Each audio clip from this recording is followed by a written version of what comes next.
So what's the ROI on investing in a retreat or mastermind or coaching or therapy for that matter?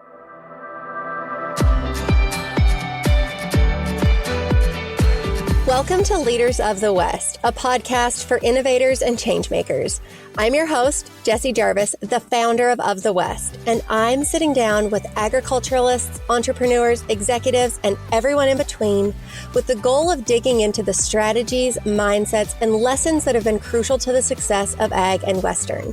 Whether you're carrying on the next generation of your family's operation, starting something from scratch, or determined to climb up the leadership ladder, we're going to inspire you to continue to dream big, growing not just you, but the future of agriculture and Western as a whole. Let's go.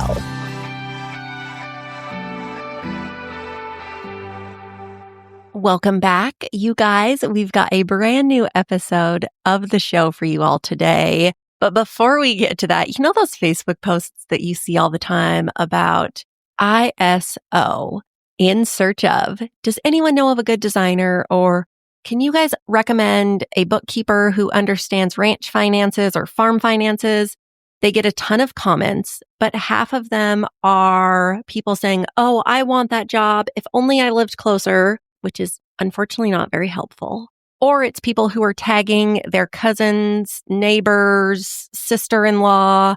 Word of mouth is great. Do not get me wrong. It is one of the most critical pieces of marketing and especially within our industry, but it really is limited to who is in your circle. And that is exactly why we built the directory, because it is the one place in our industry, where freelancers and business owners in agriculture and Western industries can actually be found by the people who already get what they do. And the coolest part of that to me is that we've seen it work. I have had graphic designers tell me that they have booked brand new clients because somebody searched for their skill set and they were the person who came up. Or event speakers who somebody earlier this summer told me that she booked her very first paid speaking gig because of her profile. And I love that because it really means that she went from doing things pro bono or asking herself like, I want to do this, but how do I do it? Is this something I can actually do and make money at? To building a revenue stream through that. So whether you guys are looking for somebody or if you're somebody who is ready to be found, the directory absolutely 10 out of 10 beats throwing out another desperate Facebook post into the void and only getting results of your sister's boyfriend's third aunt removed neighbor who unfortunately is probably not the best person for the job. So you can go find the directory at ofthewest.co if you want to check it out. And in that idea of community, of finding each other in a world that can sometimes feel very, very isolating, that is exactly what today's guest is all about. Life in rural America, it comes with a lot of blessings, but it also comes with a lot of isolation. And when you are juggling kids and farmer ranch work and everything in between, it can feel like you are carrying the weight of it all on your own. And that is why I have been such a fan of today's guest, Kylie Epperson. Kylie is the founder of Farmwives Club and the Boldly Grounded podcast. Farmwives Club is a community that it's just really grown into a true movement for women in agriculture. And she is proving that rural women, they don't just want connection, that they need it. And when they come together, it is so powerful collectively for the group, but most importantly, as individuals and all of that internal personal work that we get to do for ourselves, whether we realize that we need it or not, in that form of community. Kylie is somebody who she is just so unafraid to invest in herself and dream big and bring others along, but it hasn't always been that way. And that is one of the topics that we talk about in this conversation about how she took that first leap of investing in herself and kind of how she's done that ever since and is continuing to build that muscle. We talk about what it also means to build a true community and why rural women just deserve spaces where they can be bold and grounded and what she herself has learned about leadership in that process.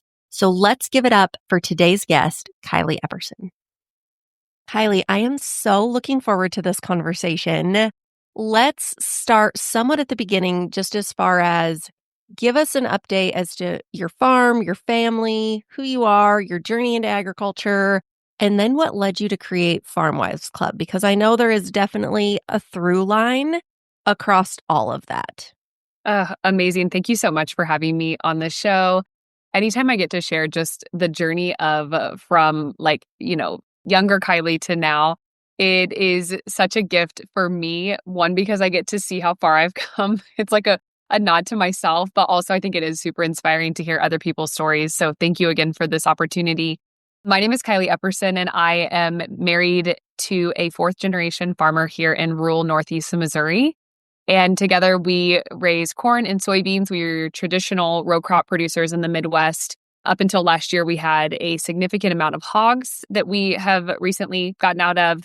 And then we also have three beautiful children, Rhett, Reese, and Rowan. Yes, they do all have the first same letter name. And yes, they also have the same middle initial, which you didn't know that, but now you do. And I just 10 out of 10 don't recommend doing that if you're having kids, because then you can't label anything with their initials in your house without confusion. So we have three great kids who are hopefully will be the fifth generation. We're kind of leaving that open to them as they go forward.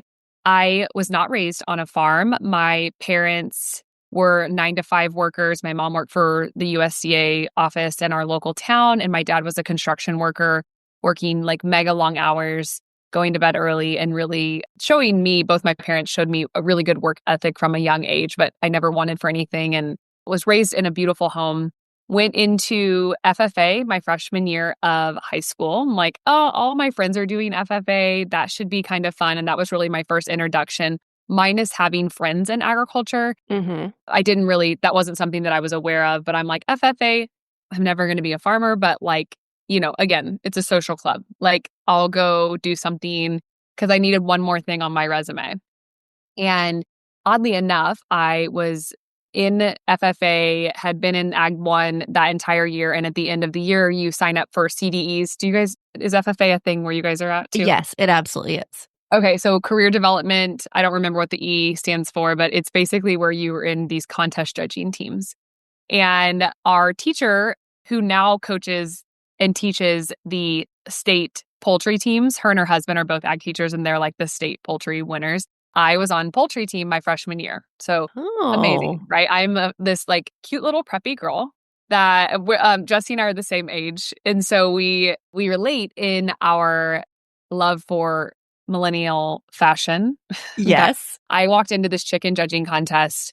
We are getting so deep on this. This is not even part of the story, but I feel like it's relevant. We are here for it. I walk in with a American Eagle Capri, like cargo capris. They were white. I had on a single collar, but I had the lace cami poking out from underneath. So never wore just one shirt. Back then, it was always a multi-shirt extravaganza. So I walk in, I have my collar popped. I'm like walking in, I am ready to judge these chickens. Okay, I'm the preppiest 15-year-old walking into this chicken judging team. And we were practicing with this other group of boys. And that's where I first met my husband, which then takes me into this conversation of agriculture. I promise we're getting there. So we meet at this chicken judging contest. I thought they were a bunch of losers. Like, I was there to judge chickens and nothing else. Like, my teacher counted on me. Okay. So then we go to another contest later that year. And Jordan, who saw me from afar, obviously thought that preppy little 15-year-old girl was cute. He got out of his line and stuck into my line. And then that whole day we connected by him being horrible at chicken judging and copying off my answers, which felt really uncomfortable to me as a 15-year-old, straight-laced student. Long story short, he said, we're not going to stay for the results. Could I give you my number? And then you can text it to me. And I was like, sure, that sounds good. And then from there on, basically we start dating. We go to college. He stays back at home like the true farmer. And I was going to be a teacher. I went into education in college. We make it through all of that time. Going away to college is just interesting. I was about an hour away. And so we stayed in relationship there. And I came back to work at our local school for a year. We built a sow unit in the meantime, which afforded me the opportunity to come back to the farm. And so all of a sudden, I was a teacher, history teacher. I wanted to coach athletics. I wanted to be a basketball coach and a softball coach. And I ended up teaching for 1 year. So I tell myself that I retired myself after 1 year of teaching. I quit. I resigned and came back to the farm, which then put me in this unique position of being in the office. And I don't know if you've gathered this yet, Jesse, but I'm a very social individual. I like to do big things and be bold and make an impact. And I was absolutely making an impact for our farm. But the only farming that I had known was this very small bubble of FFA, just like culture through school. And then I had dated Jordan at that point. By the time we got married in 2013, we started dating in '06. So you do the math, like 7 years, I had only known farming from what I had witnessed from my husband and his family. And I always love to pay this big nod to my mother-in-law. She is the most incredible human. I feel so blessed to have like my parents and my in-laws. They're amazing. They get along. We all live close together. Like they're just such a huge part in our family. And she serves our family farm in such a beautiful way. And I only was able to view women in agriculture in the eyes of what she did for our farm. Right. And Jordan's sisters went off farm and they have their own respective careers and lives outside of local. And so it was just Jordan, his dad, we had employees, and then my mother-in-law had her job was in the office. And so I'm like, okay, well, that makes sense. I totally want to serve our family in the same way that my mother-in-law is for my father-in-law and then subsequently us taking over the farm later.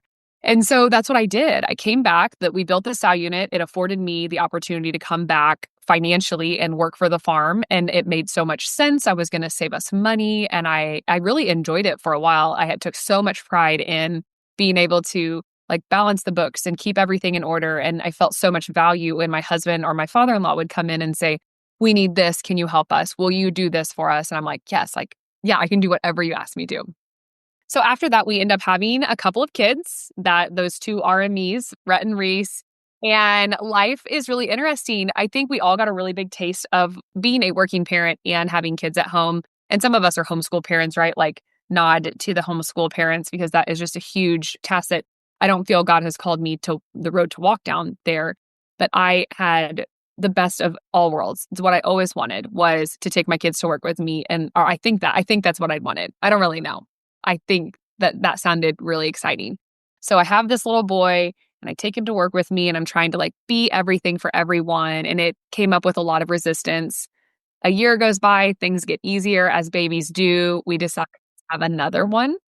It's like, okay, great. Yeah, two. So that sounds amazing. We end up having a daughter, Reese. She's fantastic and so fun and crazy and easiest baby ever. She tricked us, Jesse. She tricked us being an easy baby. And we were like, let's have a third. Because Rhett was really hard, challenging. Reese was like, she just got fat so fast and she slept all the time and she sucked her thumb. And like, she was just the sweetest little thing. I promise this is going somewhere. So we end up having our third son, Rowan. And that was during COVID, during 2020. And I'm at that point still working for the farm. Mostly, it was like I had 3 or 4 almost full-time jobs, right? Like I'm a stay-at-home mom full-time. They're coming with me all the time to work. And like, then I'm working and in the middle of a thought, I'm wiping butts and I'm, feeding and doing all these things, which is amazing. There's nothing innately wrong with it. I'm also at work most of the time. I'm also supporting Jordan on the farm, like taking parts places and like being the sounding board for his emotional highs and lows. And we have harvest and we have planting and spraying, and it's just like a never ending constant. And we had livestock. And so you don't really get off seasons with livestock. No. Like animals need care all the time. And so it was at that 2020, we had Rowan emergency C-section, Christmas Eve. It was a whole thing. He also has red hair, which is not genetically common for 2 brown-haired people to make. So we have 2 brown-haired people, Jordan and I, and then we have 2 blonde-headed kids, which we were both blonder as kids. We're like, you guys are going to end up like us. Like, you're going to be brown-haired. We come out with this little cue ball baby that about a year in, we're like, he has red hair. He has got this like beautiful ghost white skin and orange hair. And gosh, his name Rowan, we didn't even know this. It means fire tree or something crazy. Like it is like means red hair. What are the Which is like a odds? God thing. It's a God thing. I'm like, and the way he came into the world was really fiery, like head down on Tuesday, butt down on Thursday, emergency C-section, Christmas Eve, like almost shared a birthday with Jesus. So many things here. With that, he came with a really high set of needs as an infant. Bless his sweet little heart. I actually think, I hope this is going to be relatively PG, but like, if you want to edit this out, that's okay. I think carrying tiny little boy parts in my body wrecked me mentally. Mm-hmm. Oh, it totally did. Creating a male after having them, it's like something with my hormones just went off the deep end. They were more challenging and needy, which I think speaks true because my husband is also kind of needy sometimes. Love you. But also, if he's sick, he's more needy. These boys of mine just needed their mama a little bit more than our independent daughter did. And it really sent me down a negative, like I think my hormones are really messed up. And so in that 2020 year, while I'm working at the office, I have 3 kids, 5 and under. I'm taking them. I'm going through all of these highs and lows. I'm in agriculture deeply. Like I thought my worth was tied up in doing books for the farm. Mm-hmm. Absolutely. Like that's how my mother-in-law had always done it. Isn't that how I'm supposed to serve my husband and our farm? That like they literally, I love my last name. I feel so honored that they shared it with me, that my husband did, and that my in-laws have literally welcomed me with open arms into this farm. I do not take that for granted.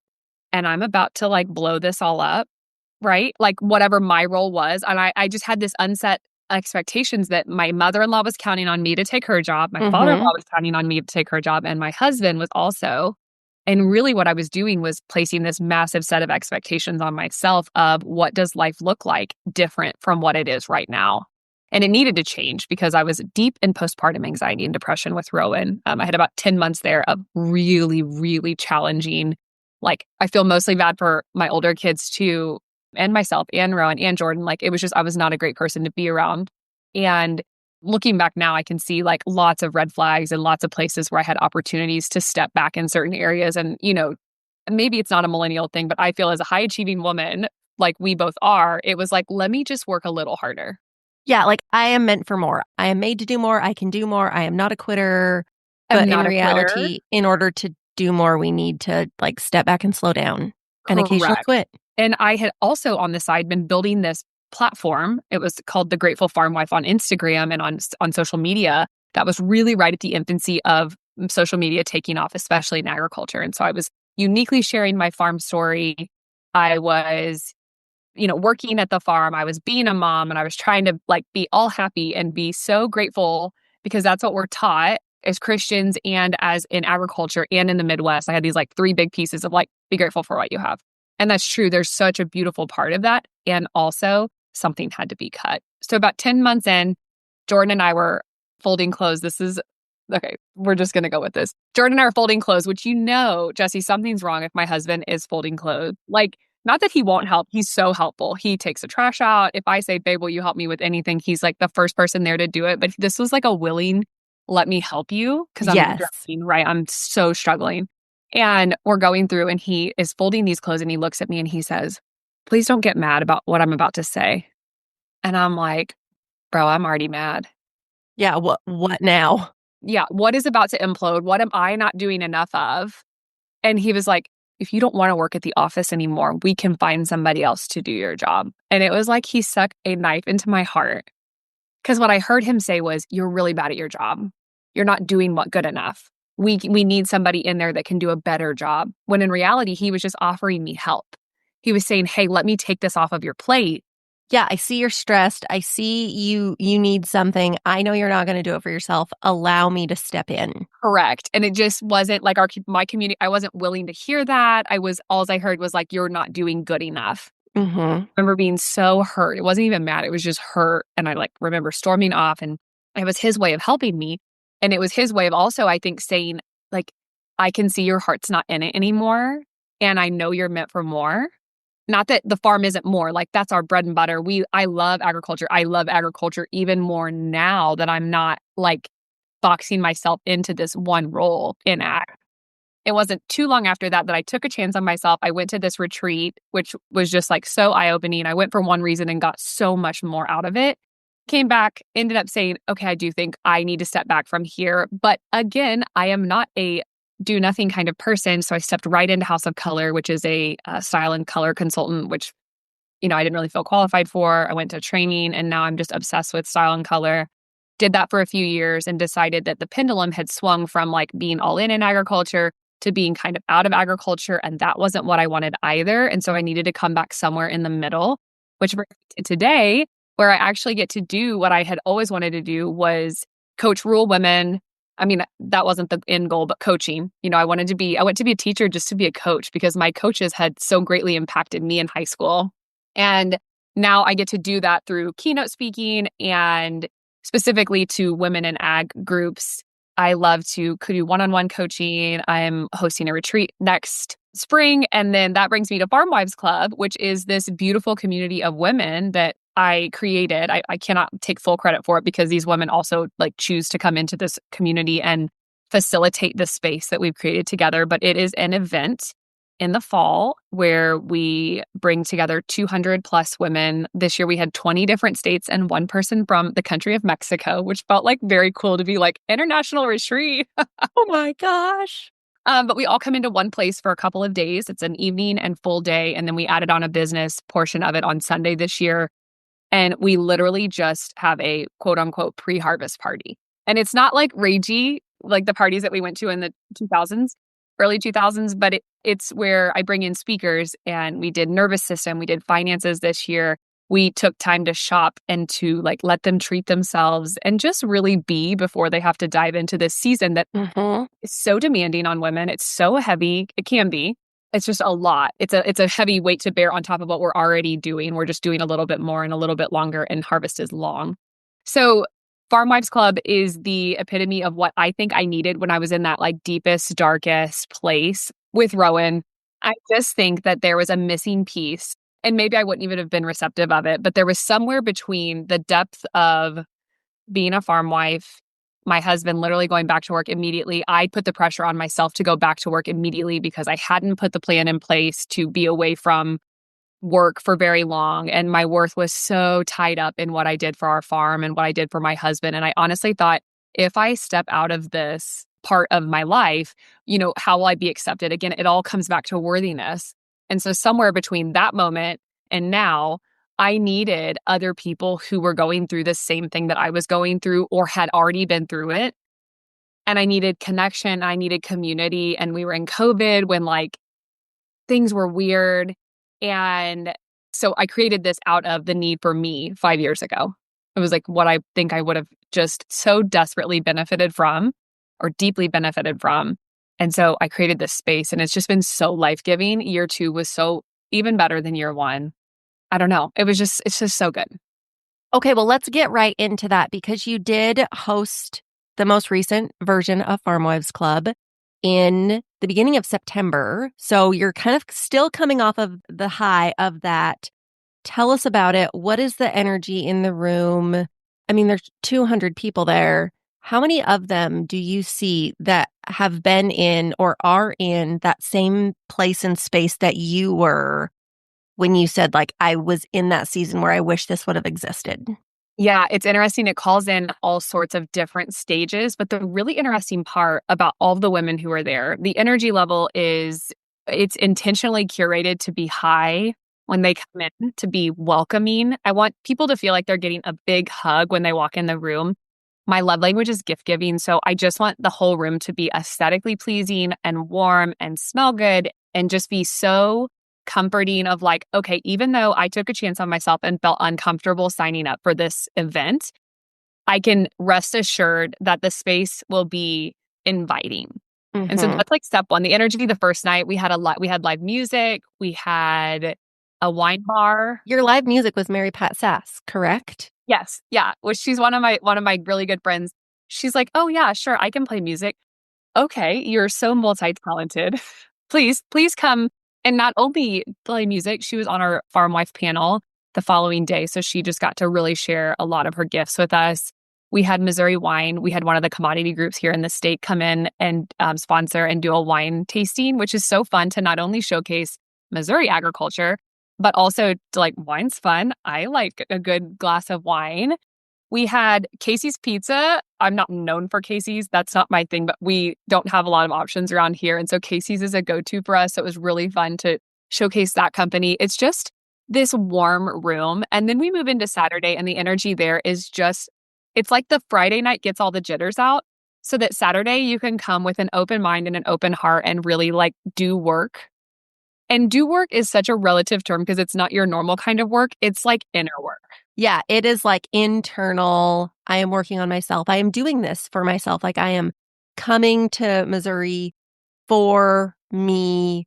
Like it's not like the traditional, like if you work in a 9 to 5 in a business and you have your continuing education or you're going to a conference or like, you're Right. there to do your outbound leads or your sales or networking, like again, for your business, like you are fully going to an event like this to fill your own cup, which I think is so vital for people. And I wish that we took more, like, we think it's really important to go on vacations. Maybe not necessarily those of us in agriculture because it's really hard to get away, but we know like a vacation is going to hopefully recharge us and refuel us and allow us to have close connected time with our family and friends or our kids or whatever that is. But we never really do that for ourselves.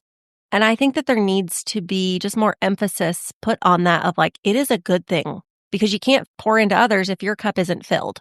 Oh my gosh, totally. And it's really hard to sell that. Mm-hmm. It's hard to sell, like, I know how you're going to feel when you leave. Just come.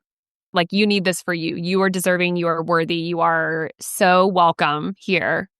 And the transformation. And this year, we really had this imagery of the seed that they were planting, that maybe at the end of the weekend, they wouldn't know what they would harvest yet, but the seed that would be planted there may be harvested anytime. It will be harvested anytime in the future. And it could continue to be this fruit-giving plant. LOL at the agriculture ties, but that's what we know, right? And so it may be something that you could plant and you're going to harvest the benefits from this weekend over and over and over again. And so selling that has its unique challenges, I will be honest, but having the first year under my belt and then going into the second year, it was much easier to be like, look at this. And so the women maybe didn't have postpartum struggles. Some of them did, but they had their own unique challenges in their worlds. The conversations that the speakers were having, that they were having at their tables, even if they weren't exactly alike, they knew that they weren't alone in the struggle. Mm-hmm. Even if it was just a listening ear, like, let me just talk to you. And I don't want to think that it's like everybody's bringing their problems and it's therapy and we're just dumping. No. It's just you understanding how you operate and how you communicate and why you can't relax. Like we had this beautiful nervous system coach this year who really, it just made people's eyes wide open of, I can be present, but this is the reason why I haven't been able to be present. Mm-hmm. And so it is truly this self-inner work. The energy was just so beautiful. There's always tears in like the best way. And then at the end of the night, we do a little dance party. I have a mobile bar come in and it was just like I left exhausted, but my cup was so full because it's just such a gift to give the space to the women and for them to give the gifts to themselves. And there is something unique in that exchange of money. Yes. Something happens there where like I'm paying money and it's like you're committed. You are all in. Like I'm going to get my worthiness. I'm going to get what I want out of this, my ROI, because I put money in. Like something free like this would not work.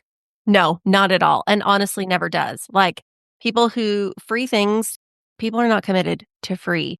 I've also realized that too, even if you think like, oh, I'm going to give somebody this opportunity. Also, I feel like until people do put their own money in or they make the investment, they are not committed. You could give me a ticket to something and I'm probably not going to be as committed to it. I'm going to be grateful for it as I would have been had I had to fork over whatever it was to get in the room or whatever that would be. So one of the unique things about this year was you added on another day. So a Sunday that was an even more intimate group, specifically focused more on the business side of things. So kind of explain where did that seed first come from? Like what made you feel like that was a need? How interesting, the question that you have just posed me. I don't really know. I felt in my gut as a solo entrepreneur, a need for additional community. And I think that was part of it too, back when I was creating something that I needed. It was like I was fulfilling the community and connection for farm women with the 2-day event. And at the meantime, what I was also going through as farmers, we are entrepreneurs, whether we like it or not, like we run our own everything within our operations. Like we are entrepreneurs fundamentally at its core. But also I was building my own entrepreneurial endeavor with my personal brand and partnerships online and then started public speaking. And all of a sudden, if you're an entrepreneur, you are on the fast track to self-development, whether you like it or not, you are. Like personal development Absolutely. 101, you find out a lot about yourself very quickly because you don't have anybody there saying, look at what you did. Like, you just created this whole business out of nowhere. Boof. You just created it. You've done all the work. It's doing amazing, even though for whatever reason, your expectation is higher now. And you think, I'm not good enough. I'm not doing enough. I'm not marketing enough. I'm not a good whatever. And these conversations, your mountain that you have to reach, that mountaintop starts to get farther and farther away, even though if you could only imagine how far you've come from the bottom of that mountain, you would be telling yourself, good job. And so this Sunday, a part of it was something that as an entrepreneur earlier, I have benefited from. As I mentioned, I went to that retreat. I took a total jump into the deep end of myself, investment wise. I spent what at the time felt like a huge amount of money to go learn about Instagram growth. And it was from one of my dear friends, Natalie Kovarik. She had created this retreat, for lack of a better phrase, and it was going to do all of those things. But what I got out of it, that seed that was planted at that retreat, was this life that I'm living doesn't have to look like this. It almost just expanded my view of I could do whatever I wanted within reason.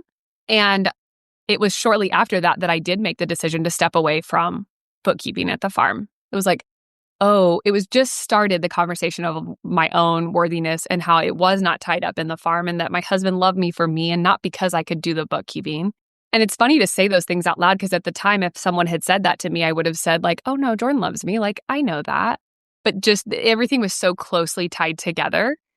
And so the business edit side of it, it was a really low additional offer as far as they were already there. These women who already had these businesses was already in the room for the whole event. So the key, you had to go to the whole event to get into the Sunday part of it. And I thought, what better time than to take an additional 5 or 6 hours and just say, you're here, let's do a mastermind on like whatever you want to dump. I'm going to give you this mini one-day community. We still have connection, outside of it on Instagram and some group chats, but let's just offer the space and let whatever happen. And it just ended up being a really great start into this. I don't want to say a start because I feel uniquely positioned to help women. And I feel really good about curating spaces, like the right spaces for people. But it was another insecurity that I had throughout the infancy of my business of, am I doing enough? Am I good enough? Is this enough? And I just needed a place to bounce ideas off of. This is what I'm thinking about doing. And these are the unique challenges I have with it. And then I had other in this room then like-minded women who were in business, doing their own thing, going through similar yet different challenges. And they were able to just connect and communicate in a way that was, I think, really life-giving for them. Well, and one of the reasons that I have, one, always admired you, but two, why you probably, and I don't want to put words in your mouth, but feel passionate about this is because you have done this for yourself. As you mentioned, you had gone initially to that first retreat in 2020, 2021 time. 21, yeah. And you have since done a number of those personal investments, whether it's through coaching, learning, personal growth, a retreat of some kind of mastermind. How has that shaped you in your business of Farmwives Club? And what would you recommend for others? It's been transformational for you. Absolutely. So what can you see the impact for other people? What a great question. I will pay just about any amount of money to get into the right rooms. And that sounds so crazy. And so I think if I had heard myself saying that 5 years ago, I would have said, but what's the return on investment?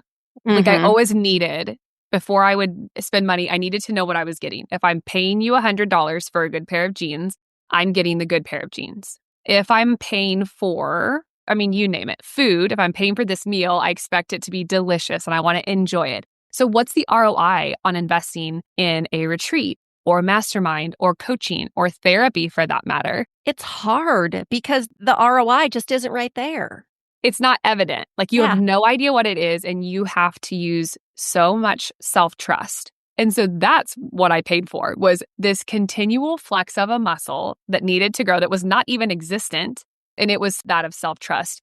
And that has paid tenfold in my business, because when I can start trusting myself, even if it's just paying my gym membership for my Peloton, okay, I'm going to use my Peloton. I'm going to put the coin in my coin bucket that fills it up, that says, I'm going to work out and I'm going to use the amount of money that I spent. I'm going to go to this retreat. I'm going to take a huge chance that felt so uncomfortable. And I'm going to trust that whatever I get out of it was exactly what I was meant to get out of it. If I can go in with an open mind and an open heart and open arms, then whatever God is meant to put in my life at this time. Like there's a reason I'm being nudged this direction.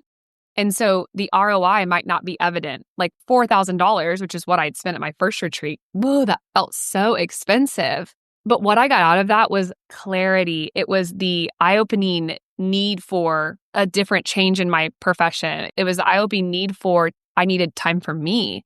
I needed to focus on my family. I needed therapy. That no one told me that. I figured that out on my own. I'm not saying you get that. It was, again, building that self-trust muscle. And every time I did it, and again, the exchange of money is this unique psychological piece that you put your money where your mouth is. And if I'm going to say that I want to build this big, beautiful business, I may need support, and that may cost money.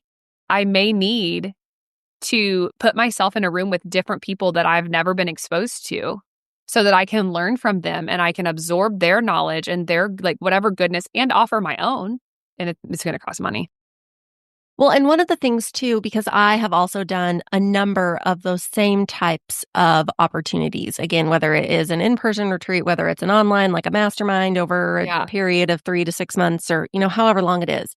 And oftentimes I think that we do go in with the mindset of the return on my investment means like, I need to go get these questions answered, or I need to go learn this thing that is going to be like the light switch to my business that's going to take it from 0 to 60 or whatever that is.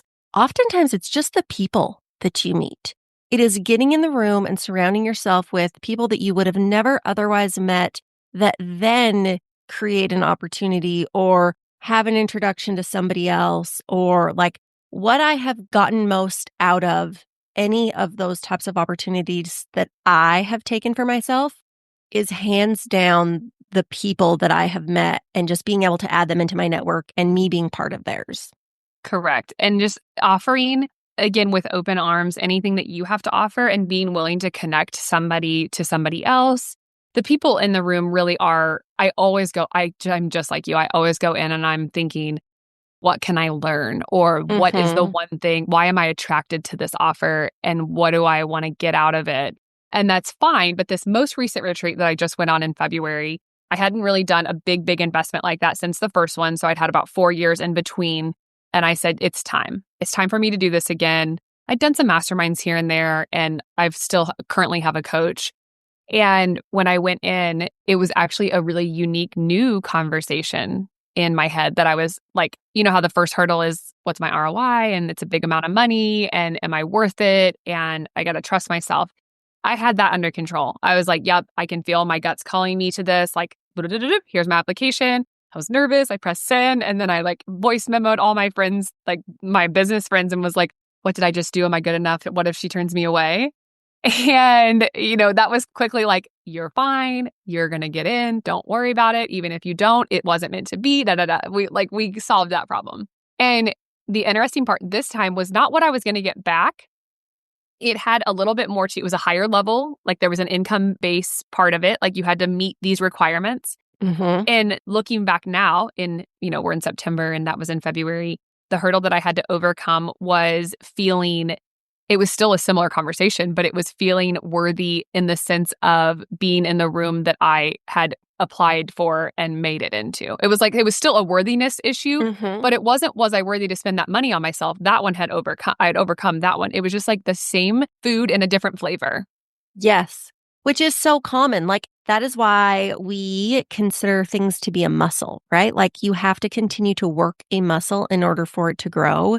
Just going to one retreat is not going to get you over the hurdle completely. Like it may solve that problem. Right. Problem is probably not the right word for it, but it's going to solve the issue at hand. But there's still going to be another one that you need to move past and continue to move past. And like, what are you doing for yourself? That is the return on your investment right there, is being able to move through and work through those things to become a stronger, better version of yourself.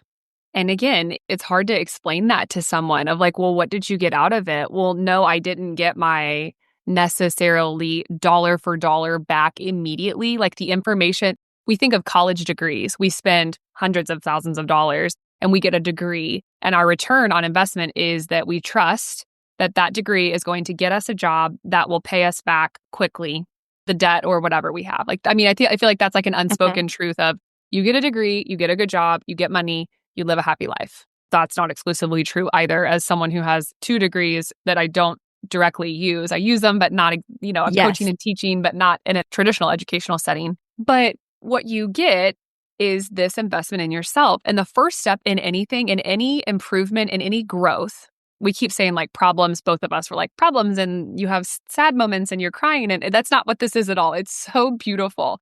Like a transformation, right? It's like the caterpillar It to the is. butterfly. The caterpillar doesn't have problems, but the caterpillar knows It's got to grow. it's meant to be a butterfly. It has to get through the challenges of living in its cocoon. Like, Yes. it has to, what is this, like metamorphosis? Now I Yes. sound like some hippie woo-woo, but you get what My 4-year-old is learning about butterflies right now. So we are learning all about the caterpillars and the cocoon, and we love the Hungry Little Caterpillar book. Like, we know, right? We want to get to that beautiful butterfly, but there are parts of ourselves that will not let us get to that beautiful butterfly without understanding ourselves a little bit better. And so fundamentally, we can be the most ambitious women out there, and we can do a lot of it independently. Sure, absolutely. But community grows what hustle can't.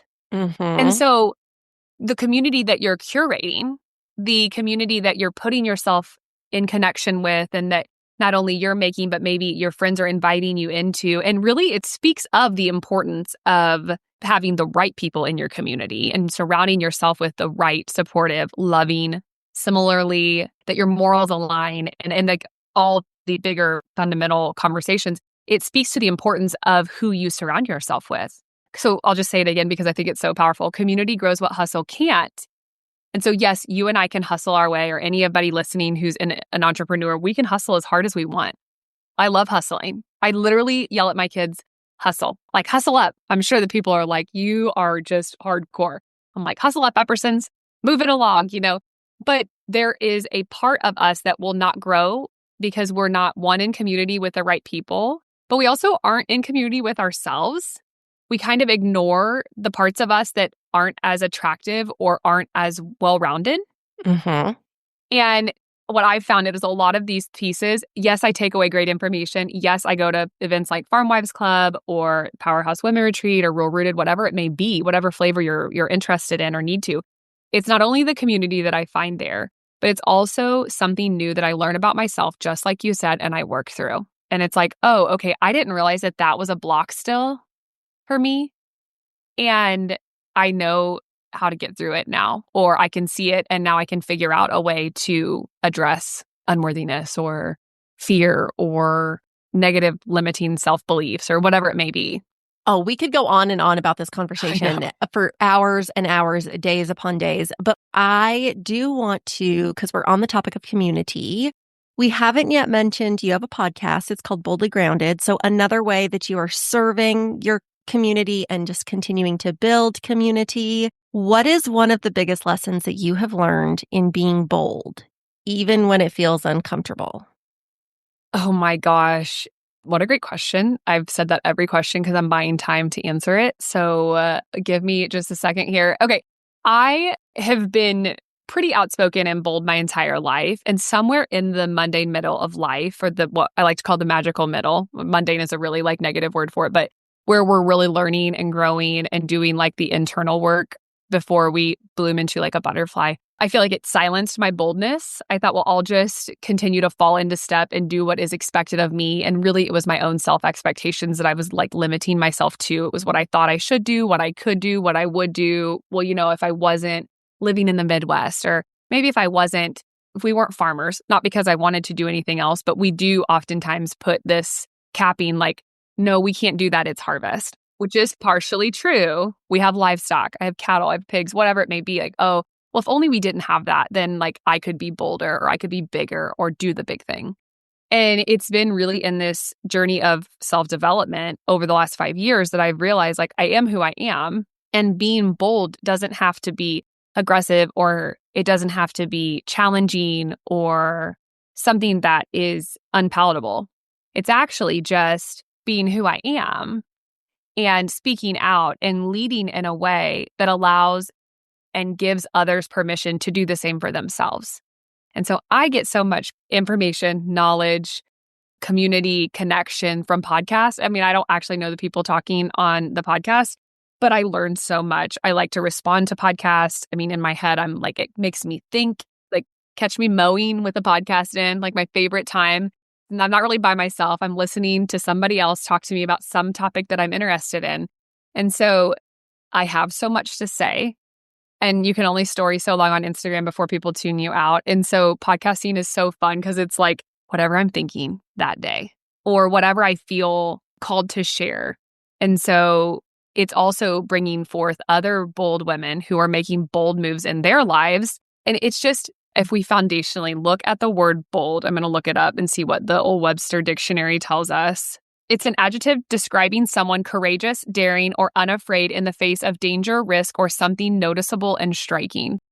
And so in a world where everyone's telling us how to live and what to do and who to be, I really enjoy just encouraging women to be themselves without the expectations of themselves and the others, and just really stand up for what they believe in and like honestly curate a life that they love. And I think we do that through bold action, through making moves, through investing in ourselves, through building community. We start to see a reflection of ourselves that we want to be or that we don't want to be. And that's the awareness piece is what actually makes us make those bold moves to change. Mic drop. Oh my gosh. Okay. The entire time that you're talking, I'm obviously actively listening, but I'm also having this side conversation in my mind of Kylie Epperson is the most beautiful speaker. There is no way that you couldn't be standing on stage and inspire every single person, male, female, child, man, woman, child in that room. Let's talk about that real quick. Because at the beginning, you did say one of the opportunities that you have in life is that you get to go speak to groups. If somebody wants to book you to come speak to their group, how can they find you? Any way to contact me is easiest through KylieEpperson.com, KylieEpperson. I am certain that you will put it in the show notes. There's just a section on there that says contact. It sends it to my email, hello@KylieEpperson.com. Or you can always find me on the Instagram, but I'm not going to lie. My Instagram DMs are a dark black hole that like may never be responded, but not out of intention. I love responding to people and to talking and having like facilitating conversations. But I might read it in my head, say, I'm not at a place to respond. I'll do it, 2 hours from now or at bedtime. And then poof, gone. I can never find it again. I'll type in keywords. I'll know that I need to respond to somebody. I can't remember what their name was. And it is just like SOS mode. So I'm most active on Instagram, but my website or email is just a great way to contact. And I appreciate you saying that. Like public speaking, I'll never forget in 4-H when I had to stand up in a Martha Washington outfit. Okay. And I was in public speaking. It's this purple bonnet. We had to go source it from like a local lady who had antique clothing. And I thought, I will never do this again in my entire life. I was embarrassed. Maybe it was the outfit. I don't know. But I just remember feeling so nervous and anxious. Then I did public speaking in high school in FFA. And that afforded me the opportunity to do that. And I remember thinking, never doing this again. And it's funny how God works because I was a teacher. I stood and talked in front of kids all day, but I will say speaking to your peers is a little different. And speaking about something that you love is really, really different. And so maybe Martha and George weren't my hot topic, and neither was biofuels, because that's what I talked about in FFA. But speaking to women like this about loving life and building a bold life that you want to like live in, that you want to be in, that makes you so present. Now that is something I can get behind and talk about all day long. I truly believe that when any of us outwardly say the word, internally say the word, never, that is like a green light to Jesus that is instantly like we come up on the dashboard of, send it back. Yep, send it right back. Isn't that funny? I've never thought about the Martha Washington thing until right now. So what a vivid memory of me being like, we're not doing that again. Like, that was horrible. Joke's on you. Here we are. Okay, we can't let you get away though. We have our rapid fire round. So first things first, what do you hope people remember most about you? That I love Jesus. I love agriculture. And I hope that by knowing me that they can laugh a little and love the life that they're in just a little bit more. What is a non-negotiable in your life? Ooh, okay. Shameless plug for Farmwife Tallow. Yes. As a co-owner, tallow is amazing. So that's a non-negotiable, and lipstick and mascara. You can have 3 non-negotiables. Okay, I'm going to thanks. go all in right now. Farmwife tallow, Citrus Grove. Is that the Golden Grove. scent? It's the citrus scent. Okay, Yeah, Golden yeah. Grove is a citrus scent. It is incredible. I wish I had it here at my desk. It's actually on my dresser in my room. My empty jar of it. It is incredible. And you guys, I'm very, very picky about tallow, partly because I have super, super sensitive skin, and essential oils are not all they are cracked up to be. Mhm. I could go on like a whole side rant on that. And that Farmwife tallow, Golden Grove, it is where it's at. Okay, thank you. It's so good. Any of the scents are amazing. My personal favorite is our new heirloom. It's like our quote unquote signature scent. And shameless plug, you should reuse your jar. Like heat water, get all that tallow, that fat out, and the stickers peel right off. And then you have a cute little amber jar to use for whatever. Okay, I Don't am throw it totally away. doing that. Okay, I've got that. If you were a professional athlete, what would your walk-up song be? Oh, thought you were going to ask me what professional sport I would play. And I was like, obviously basketball. I'm clearly like just at the peak of my height and would not do well. Ooh, this one's so hard because I love so many songs. Something from 2000s. Yes. Probably Sugar We're Going Down by Fall Out Boy. Okay. We're throwing it all the way back to 05 in my etnies. Preppy, but not preppy. I always write these down because we do actually have a playlist on Spotify of all of our guests Fun. and their walkout songs. So it's a good, like a pump up. Again, you get a variety. It's a great little playlist for when you need to go rock the world. Okay, what is the smartest thing someone's ever told you? Probably, I know this is it. Be yourself. I just didn't know how to do that. Mm-hmm. Like, be yourself. Well, what does that mean? I'm like, oh, okay, but what if they don't like me? And how do I make people like me? And the beauty in that, now that I'm in my 30s, I'm like, no, I really just have to be who I am. And the right people will like me, and the right people will come into my community and into my orbit. And the wrong people, even if I find out too late that they're the wrong people, will somehow usher themselves out. It is. It is so freeing when you realize that. Like, people who are meant to be in your life are going to mean to be there. And those who are not, you don't want them anyway. Like, No. It is a good thing that they don't like you or whatever that may be. Like, things are not meant to be. So, last question, favorite things. What is a favorite podcast, program, book, service, product, life hack, something that has like changed your life that you just think more people need to know about, aside from Farmwife tallow? Or Farmwives Club. Obviously, shameless plug for, farm women attending that. But I really love, well, her name's not Schwartz anymore, Lindsay Marie Official. One of the things that I have really dove into was her Powerhouse Women, and it is a community super outside of agriculture.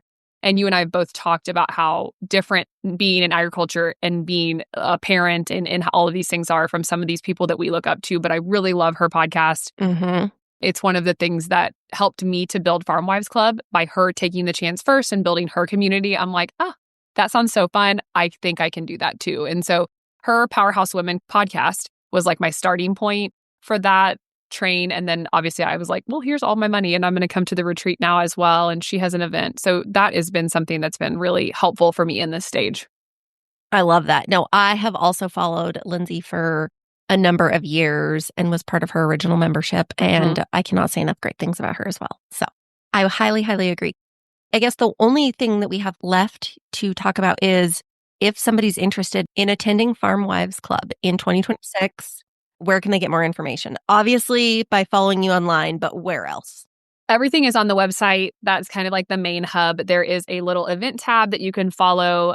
Tickets are just now closed for this like first round of sales, but they'll open up again in the spring and maybe for a Christmas sale. I don't know. Again, it's what feels right. But the tickets will open up again. We're almost half sold out, but the website is the go-to place. And when you go to the ticket page, you'll be able to sign up for an email reminder just so that you can get that directly in your inbox when that time comes. Kylie, thank you. Thank you. Thank you for today. I know that it was so fulfilling to so many people in a number of ways. You really are just such a light and such a positive force for our industry, for women in our industry. Like, you have a heart of gold. And so thank you for sharing that with us. You guys know you can find us back here next week. There's going to be a brand new episode of Leaders of the West. We will see you then.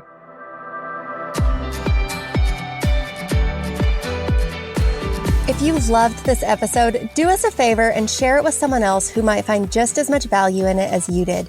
We're on a mission to continue to grow and strengthen the future of agriculture and Western industries, and you spreading the word helps us make more of a positive impact. It also makes a big difference when you take a minute to go rate and review the show. We can't thank you enough for listening, for sharing, and for loving Ag and Western as much as we do. We'll see you back here for our next episode.